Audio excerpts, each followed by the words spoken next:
Good morning. How is everyone? So glad you guys are here and also our social media audience as well. So, as you know, life happens, and this morning we've got a treat for you guys. Our guest minister will be Reverend Susan Zoller. Reverend David has COVID, along with Maya.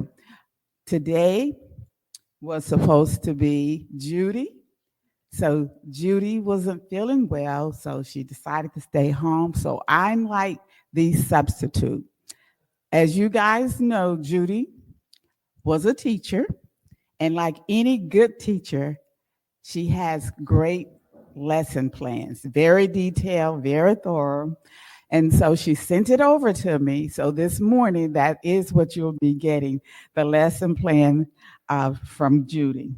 So part of it will be me interjecting in, of course, the lesson plan that Judy intended for you guys to have this morning. She had prepared this, and it was like, oh no, we cannot let this go to waste. So, good morning, good morning, good morning. Such is the nature of life that all it asks and all it wants is the opportunity to appear. You are that opportunity, and so am I. And so it is. Welcome, everyone, to CSL Midtown, coming to you this morning from Atlanta, Georgia.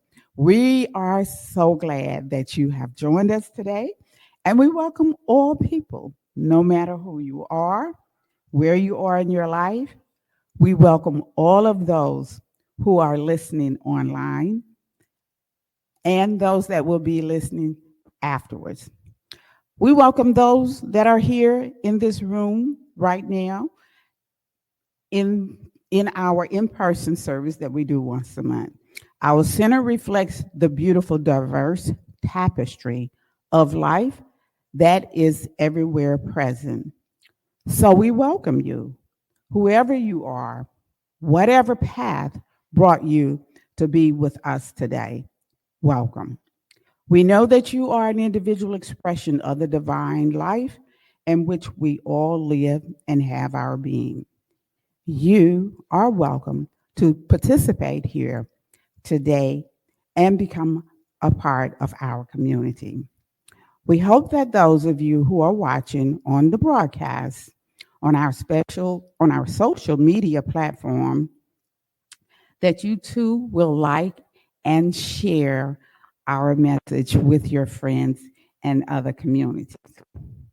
Now, for a better understanding of who we are, we will now have our declaration of principle.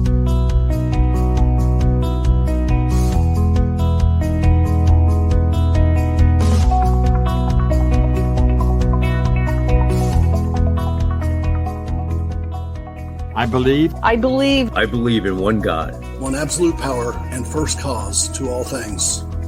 I believe that this power is perfect love and creates out of a desire to express love. I believe all thought is creative, and how I choose to think creates my personal experience. I believe in the unity of all life and the immortality of the individual soul, forever unfolding. I believe in the eternal goodness, the eternal goodness of God, the eternal loving kindness, and the eternal givingness of God to all. And so it is. And so it is. And so it is.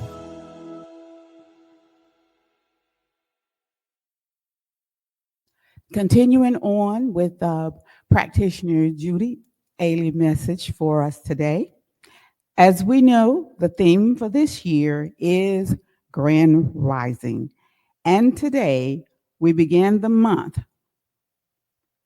of September with Pieces into Peace. That's pieces, like broken up pieces into peace, like spirit of peace. Pieces into peace. Today's theme is rising from pieces into peace. This month, we are going to be talking about peace.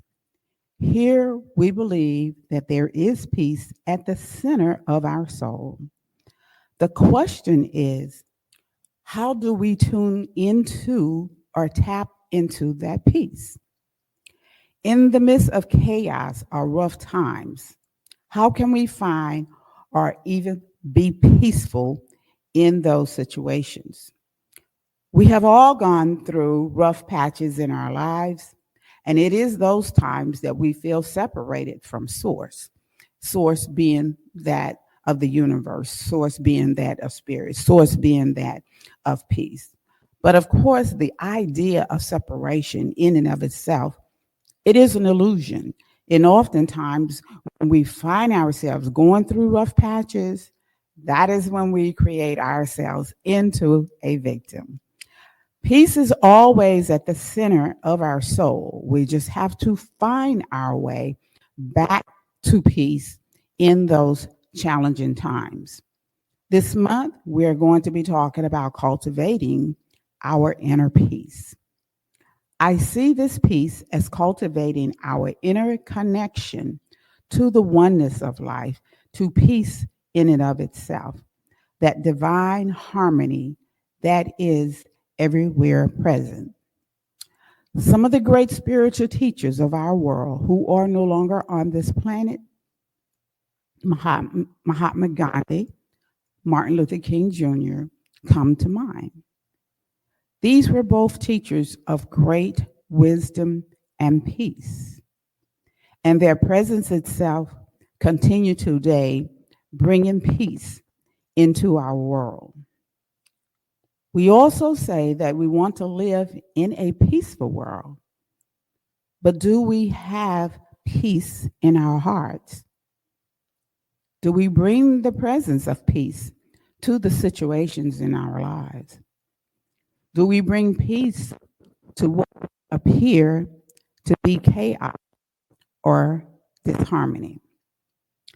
I think the key to this is to find for you and for me what gives us the opportunity to tap into our inner peace, our inner soul. Is it a daily time of meditation? Is it spending time in nature, maybe with a book, just thinking? Is it composing, walking, painting? Just whatever form you find that peace for you, this is how you will know this is what is peace for you. Whatever it is, find the way that works for you. Tap into the inner peace of your soul and bring that peace and the presence of peace to your life and to all the circumstances, whatever that may be. So, here at this point, I am Barbara Guillory. I'm your practitioner today. And at this time, we will be going into a treatment of peace. Okay. So if you all would center yourselves with me, and then knowing in this center is nothing but peace. There is only the one peace. There's only the one oneness. There is only the one magnificent. There is only the one universe. There is the only one goodness. This is the one goodness that manifests all things, everything, everyone, including you, including me. And in this manifestation of the oneness, from the universal oneness, from the idea of peace, I can know I am peaceful. I can know I am filled with peace. I can know peace surrounds me. I can know peace supports me. I can know peace runs through me. I can know peace in my life. I recognize peace everywhere that I go. I demonstrate peace simply because I am a manifestation of the oneness, of the peace, of the magnificent peace. And it is this idea of knowing this wonderful, beautiful, loving universe of peace that gives me peace in my life, in all that I do, in all that I say, and everywhere that I go. I offer peace to all that I encounter, to all that I meet. I ask that peace here in this moment comes and is manifested to this world, to this universe, to everyone here present in the sound of my voice. It is this concept of peace. It is this idea of peace. It is this thought of peace. It is the attention that we now give to peace that brings peace into our lives, that brings peace into our existence. And it is this knowledge of the knowing of the oneness, and it's working. We are grateful. I am grateful. And for this, we say thank you. And so it is. And these volunteers make certain that you do get this message as often, orderly, every month, every Sunday, and that is a task.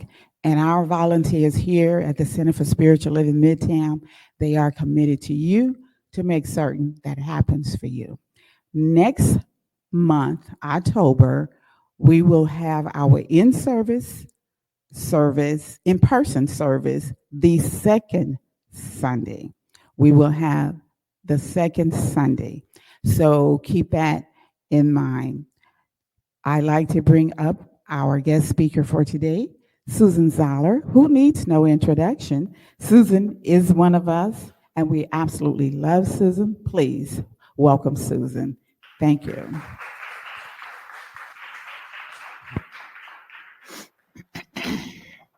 Good morning. That's weak. Good morning.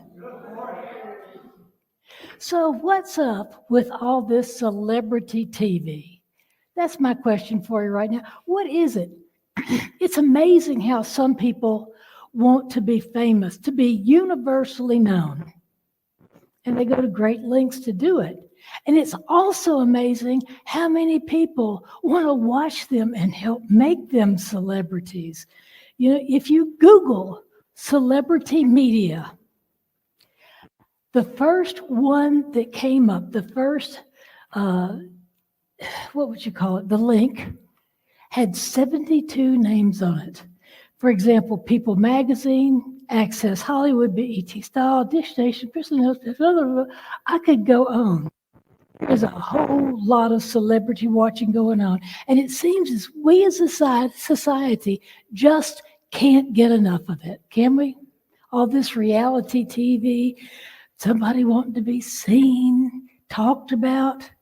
Are these people so fascinating that we just can't get enough of them? Are they? I don't think so. But, you know, if you think about it, some celebrities, some people who watch celebrities probably get inspired to dream bigger and go out and do more. Carol Burnett is one example. She said she was inspired by watching television, and look at all the joy she's brought to this world. Some people are simply curious. They want to see what's going on. What is that? And I think some people is living vicariously because they don't think they're ever going to have as interesting a life, and exciting a life as those people, and they try to fill a void by watching others. I'm sure that's none of us in here today, but just in case you know someone, you know, by not believing that they're going to have a great life, that they are never going to be as exciting and interesting, that's exactly what they create. And so they watch more TV. Absolutely. You know, trying to fill a void from external just doesn't work. It may make us feel good for a little while, but it can never fulfill us. We're looking for the next thing to watch, the next big news story. There are people who watch the news incessantly, my goodness. But when we see the details of these famous people, possibly even really rich people, what are we seeing? We're seeing what they allow us to see. It's a manufactured and usually very carefully controlled picture of their lives. You know, it's viewed to a certain audience, and they know how to do that very well. That's why so many people are watching. I mean, do you really care what the Kardashians are doing? Really? Now, come on. You know, but for example, for all the glamour and the dazzle in her life, Judy Garland, world famous Judy Garland, on more than one occasion got her children up in the middle of the night, told them to put on as many clothes on top of each other as they could so they could skip out of their hotel bill unnoticed. That cannot be happy feeling. No. You know, but how many people just worship Judy Garland? They think she's wonderful. And she was a very talented person. She gave a lot to this world. But the picture that we saw, was that the reality? When we're trying to fill ourselves from something else, how do we know that that's what's really going on? Someone told me once, I want the consciousness of Jesus. And I said, well, look where it got him. I mean, really, and you didn't even know what the consciousness of Jesus was. We don't know. We have to work on our own consciousness, you know. But how many people go to untold lengths to be celebrities? They will do just about anything, and then they realize the cost they're paying for it.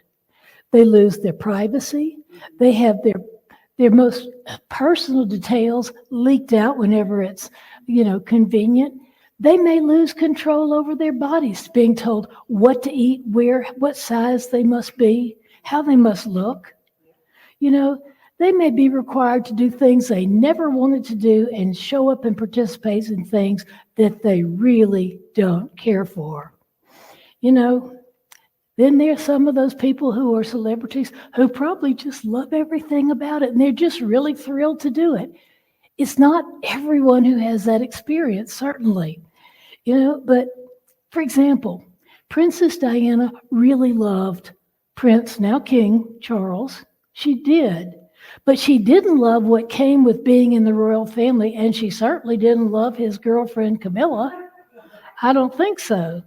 But what she truly wanted was a normal life, focused on her husband and her children. She went out of her way to create everyday normal experiences for her children. But she was unhappy. She was the most well-known person in the world, but she was a bulimic. That does not come from happiness. I can speak from personal experience. She had given up her peace. She had. You know, you might be saying, this is wonderful, but why are you talking to us about celebrities? Do you consider yourself a celebrity? No, I do not. And I don't want to be. Not like that. I'm speaking of this because I think it's something that everybody can identify with. If you don't have a TV, you still hear about this in some form of media. So, you know, we might not be inspired to pay attention to these people, but we certainly get it in one form or another.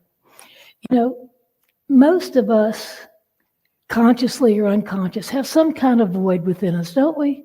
Some place we'd like things to be different, something, you know, maybe not this audience, but other audiences.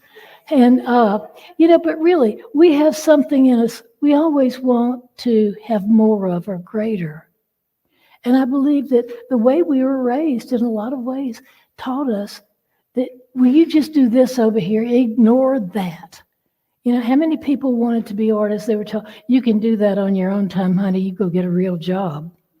You know, that feeling of emptiness. And it's easy to look outside for comfort when that happens. And the media constantly invites us to do so. And you're going to have your own version of that, whatever it is that you are perhaps wanting, you are perhaps looking to experience. Now, You might ask yourself, okay, what is peace anyway? What does it mean to be without it? Why do we long for it when it eludes us? So I looked up some things about peace and several definitions. A state of harmony, freedom from disharmony and violence, cessation of or freedom from any strife or dissension, tranquility and serenity. That sounds nice, doesn't it? And without it, see if this fits anywhere in your life, there's disharmony, possibly violence. And violence doesn't have to be physical. It can be emotional, it can be mental. There's strife, there's dissension, there's anxiety, agitation, or fear. So raise your hand right now if you would like more anxiety and chaos in your life. Please raise your hand. No? Okay, because nobody healthy wants that, do they? No, indeed. We don't desire more of that. I mean, sometimes we want more excitement and we create some of this, but truly, nobody wants more chaos. So Ernest Holmes, who was the founder of religious science, said this. It's a mighty statement. I believe the ultimate goal of life is complete emancipation from all discord of every nature, and this goal is sure to be attained by all. Can you believe that? How many of us in here, raise your hand if you think that this world can be totally peaceful and without discord?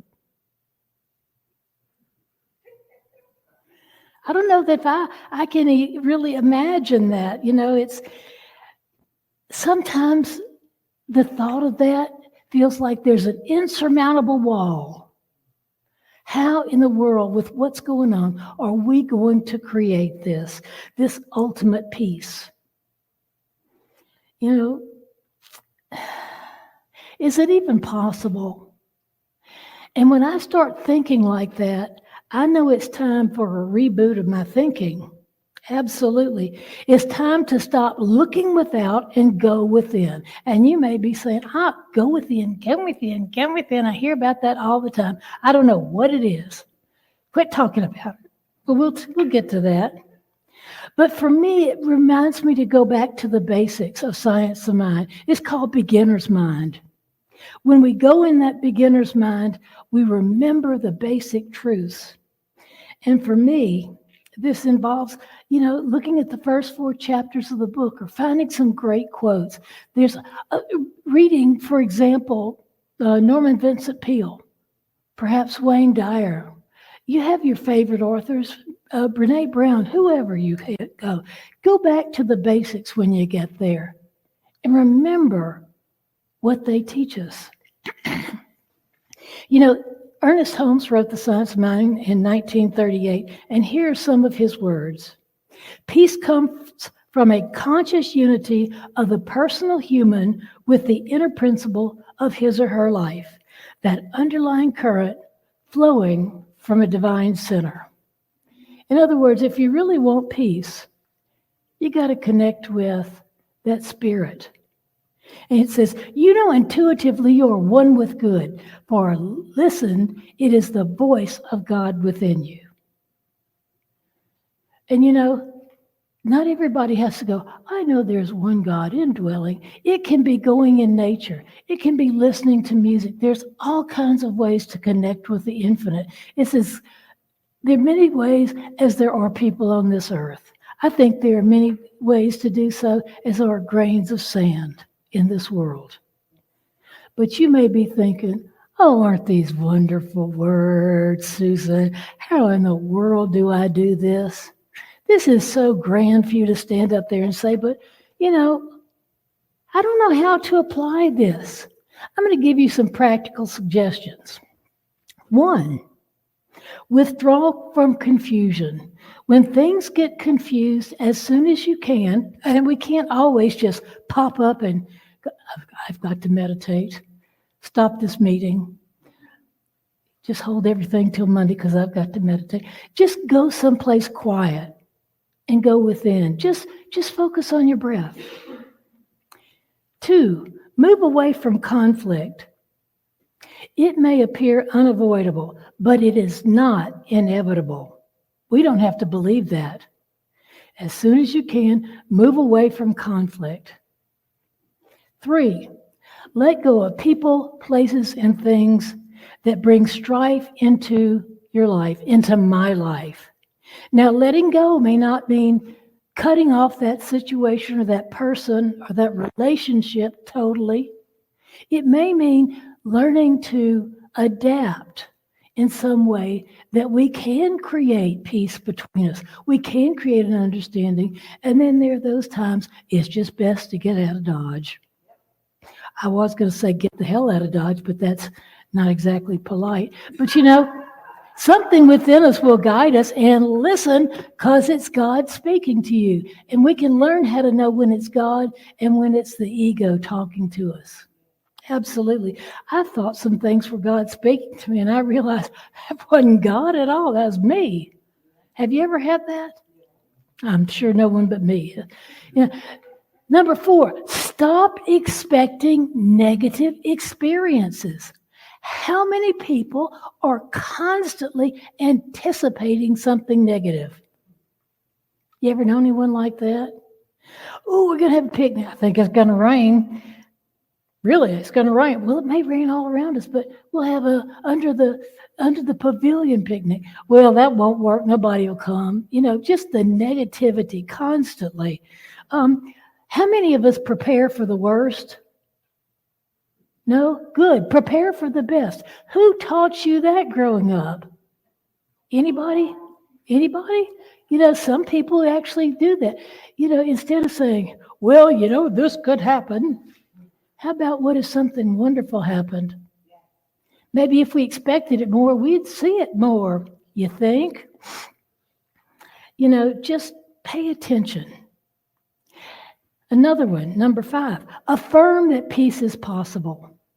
In the middle of something that is upsetting, confusing, just affirm that peace is possible. Be open to ways, new ways to see things. Change your thinking, change your life. And when you do encounter, number 7, disharmony, as soon as you can ask yourself just quietly, you don't have to say it out loud, am I contributing peace or am I contributing discord to this? We all have differing beliefs and opinions. Do we respond or do we react when someone's different? I've done both. And 6, remember that outside circumstances do not determine our experience. Our consciousness does. So your house burns down. You can think, thank God for insurance. I'm getting new furniture. I'm not saying to make light of everything, but we don't have to go into this great despair. Find ways, this is number 8, to be kind and to share with others. It doesn't necessarily mean money, but it can. Take 5 minutes to help someone. Be a ray of light. Smile. Be kind. The more kindness we give, the more kindness we receive. And if someone isn't kind, be kind anyway. That's big. When someone else is unkind, let us be kind. Because how are we going to have if somebody doesn't take the first step? Number 9, pray for greater expressions of love for ourselves, for our country, for our world, our environment. Pray for that. Pray for a health of our world in every aspect. It counts. It really does. 10, stand up for what you truly believe in. Do. Stand up for it. I don't mean just something that sparks your interest, but something that is in line with your deepest beliefs, that that is a core value. It's going to enhance life and it doesn't bring harm. That was one way to look at it. Number 11, do what you can and be open to new ways to do things. Not everybody is going to run out and build a school in Malawi. Not everyone's going to be Greta Thunberg and go out and speak to the UN at, 3 years old, whatever she is. We have to work in ways that call to us, right? It can't be somebody else's way. We have to give what we can. And there's no need to feel guilt if you aren't doing something bigger. Do your part. Just be open to knowing that it may be greater than you thought it was. Be open to new ideas of how you can contribute positively. 12, visualize and expect peace and harmony, good for all. That is a very powerful prayer right there. And 13, know always that the nature of this universe is harmony. Absolutely.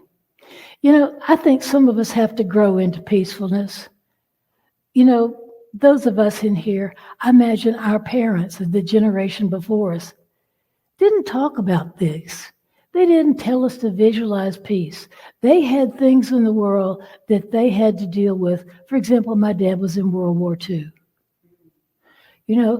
So we don't necessarily have role models for this, but we can grow in peace just by starting to notice when you're feeling that tension in your body, when you start, somebody on the way over here had the absolute nerve to drive the speed limit.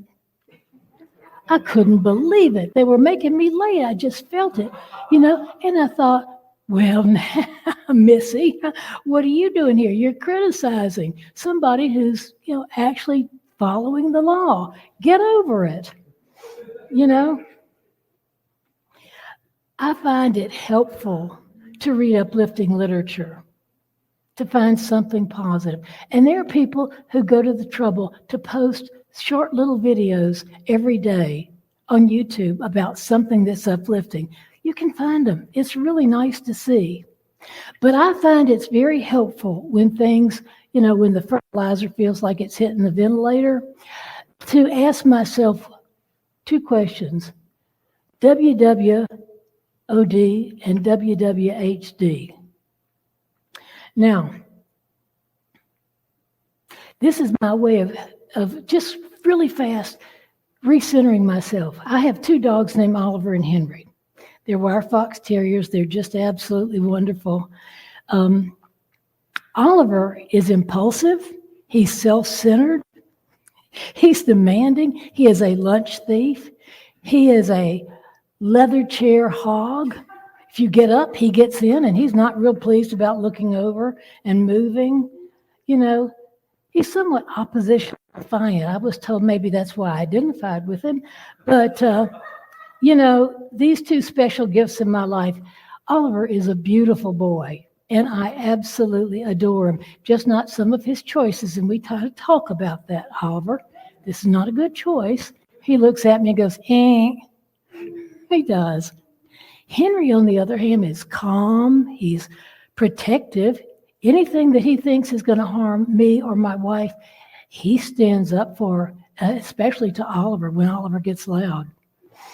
His main goals in life are having his tummy rubbed infinitely and chasing ball while ridding the world of squirrels. He stops when asked and is adorable. I certainly adore him. I love both of them so much.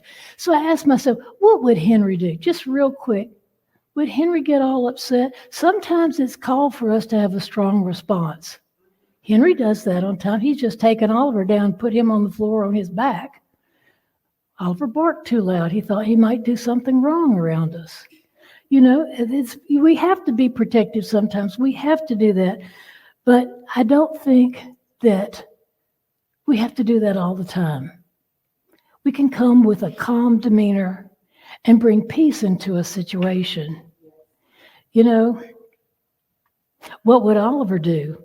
He would grab the TV remote, your phone, a napkin, a paper towel, anything that you're paying attention to, and run out the doggy door, even with clothes you may have just put down, and they get caught in the doggy door. So you'll maybe chase them around the yard, It's very frustrating. He changes the channel as he goes through the doggy door. Jumps in the chair the minute you get up, doesn't want to share. He may bark to break the sound barrier to let you know that some action is needed that he wants. Have I been Oliver sometimes? Never. Never. I'm certain of it. I am never needing to be right or having things my way. And neither do any of you, I'm sure, but you know somebody who might be that way. Henry thinks the world's problems could be solved with having a tennis ball and a chuck it. If you don't know what a chuck it is, talk to me later.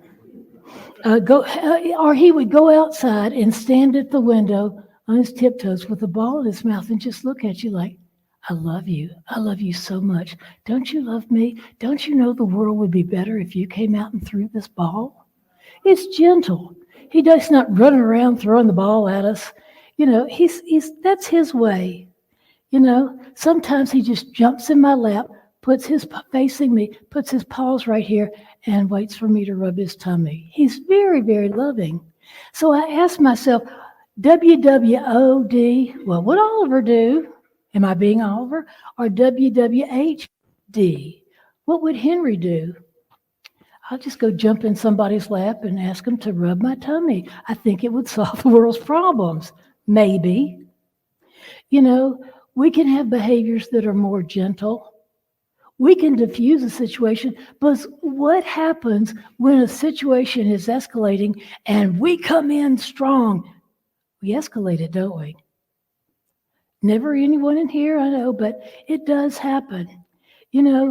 These choices maybe seem really obvious, but it's not always apparent to me in the moment when I think something is just down and out wrong.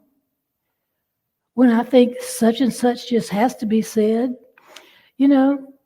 You'll find your own way. Find some quick way that you have a thought that you can recenter yourself when you get out of whack. Really. Let it come easily to mind, because peace starts in the individual, thought by thought, word by word, action by action. Our thoughts are creative, so we have to be careful, of what we think, not just a passing thought, but overall trains of thought. And the whole thing, the foundation of peace is the realization that we are divine beings, absolutely. We're creations of that which created all, and we have that power behind us. No matter what you call it, it's always responding. We are surrounded by and immersed in an ocean of God.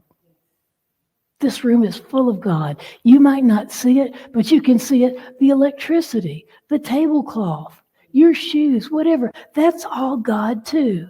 And because God is peace and God is within us, we have peace within us. We don't have to go looking for it. It's there already. We just have to allow it. And it's never external. We just have to nurture it and let it grow. And sometimes it feels like life is coming at us from all these different directions, doesn't it? It causes confusion, upset, disorientation, and we can turn from the idea of the power of the external and go within. It doesn't mean there aren't situations that aren't upsetting, but in that moment, we can go within. And sometimes that is such a challenge for me. I don't want to. I want to be angry. I want to be righteously indignant. But that's not adding to the peace of the world. And you may be asking yourself, how can I make harmony in my life? It seems impossible with what all's going on in the world. But whatever happened in the past is past. Right this moment, when we decide to choose peace, it starts happening at the rate of our acceptance of that idea. We can choose differently, really choose, not just think about it. It happened in my life. I know at times I've been an excellent bad example. And you might be thinking, how in the world did she become a minister? I mean, really? Jesus, God, look at the you know what? I became a minister because I learned about the nature of life and my relationship with it. I learned in my place in this universe But so no matter what happens, we can create peace right now, for all have sinned and come short of the glory of God. In other words, we've made mistakes. We're human. No matter who you are and what you've experienced, the moment is now for power. The moment is now for peace and harmony. Our mistakes do not define us. We don't know what others are going through. How many people have heard Prince Charles, now King Charles, version of what happened in his marriage? I bet he could tell us a few things too, but he didn't. There are at least always two sides to a story.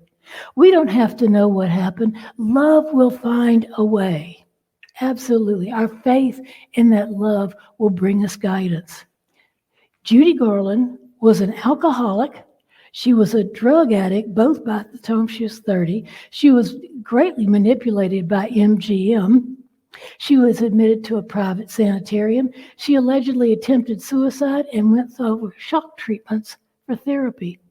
And yet, her talents brought so much joy to so many people.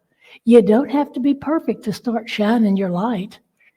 Don't wait till you think you're perfect and you think you're right. Start enacting it right now. Diana Spencer, for all the things she encountered, was a very loving person. Her example, she stalked in minefields to show the ravages of war. She held the untouchables, the AIDS patients. She brought love and the volunteering spirit to people to show them what a gift it was. She showed that anyone can create more love. She'd been a kindergarten teacher before. She was so young.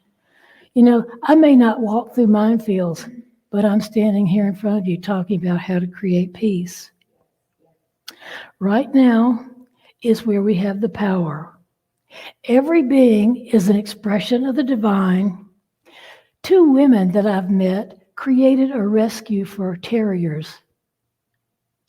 They funded it themselves at first. And I have Oliver and Henry because of them. What joy they have brought in so many lives. That's their ministry. We each have a part to play, whether it's marching for social justice or donating to a cause that you believe in.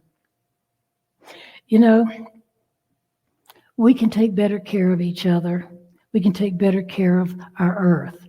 If you feel you don't know what that part is in your life, ask to be shown.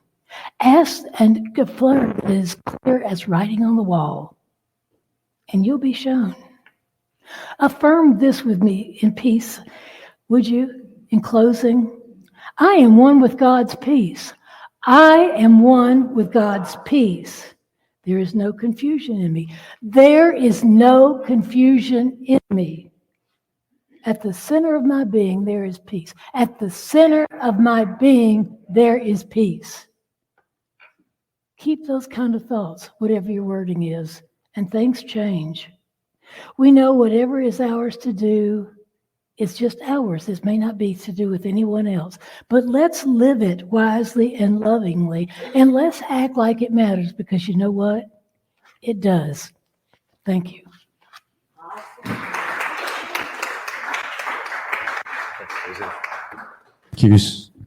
Thank you, Reverend Susan. That was an awesome talk this morning. Peace. We can embody it and live it and bring it to the world. And now it's our time for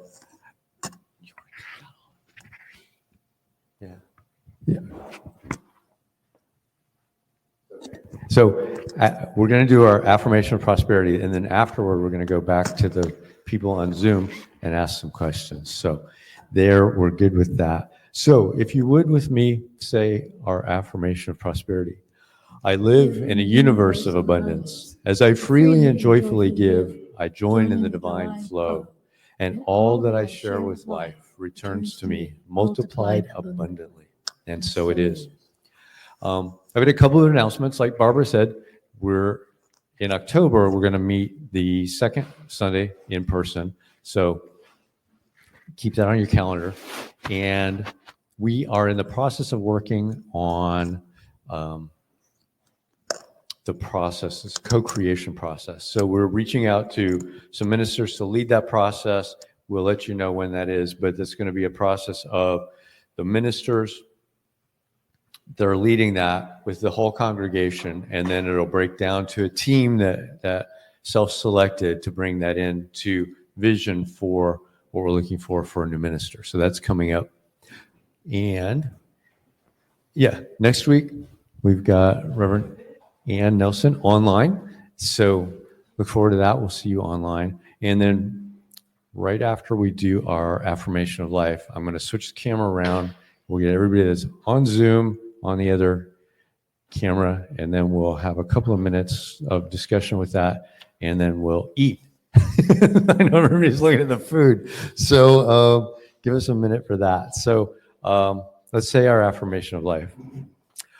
I leave this place now knowing something better than I knew before. I go forth into the world with a heart full of love and a mind full of good sense. I look at the world in a greater way, knowing that I have within me everything I need to create the life I desire.